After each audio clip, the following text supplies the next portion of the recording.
The implementation of President Obama's healthcare law is one of the biggest uncertainties hanging over business right now. We asked top CEOs how this changes the way they run their companies. Well, it makes us concerned about, obviously, the costs. I mean, if you look at our staff cost to revenue ratio, it's 60%. So we invest about $12 billion out of our $18 billion a year in people. And America is no different, actually, because salaries and incentives, etc., are higher than the rest of the world. It probably is disproportionately high. So anything associated with staff costs and the cost of doing business are critically important to us. So actually the honest answer to that is it makes us more cautious about hiring practices. You know, I don't see much of a positive change coming out of it. Unfortunately, it has created a lot of confusion out there.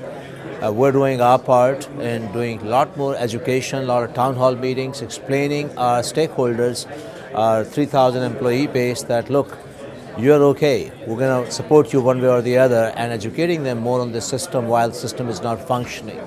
Well, we have a big employee base in the U.S., so we're a heavy U.S. manufacturer, employing 14,000 people in the U.S. And so as we look at it very carefully, left unadjusted, it could increase costs. I mean, it could raise the cost of providing insurance to our employee base. So we're being very thoughtful today about what things can we do to try to control that. But I think that's going to really impact U.S. manufacturers and the big base of employees. Would you ever consider not offering insurance to employees?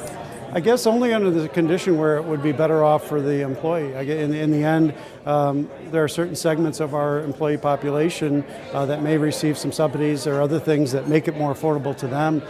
We think to be an employer of choice, we're likely to still have to provide insurance because that's going to attract the best employees to our business.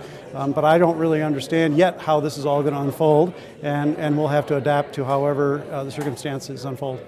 Our view is this is a long-term proposition because by 2017, large employers will now be coming on. So we see this as a build-out to a long-view success where many, many enrollees are going to be coming into the company looking for products that are beneficial to them. So it's education, it's communication, it's system design, it's marketing. So we see a lot of potential, albeit a heavy lift.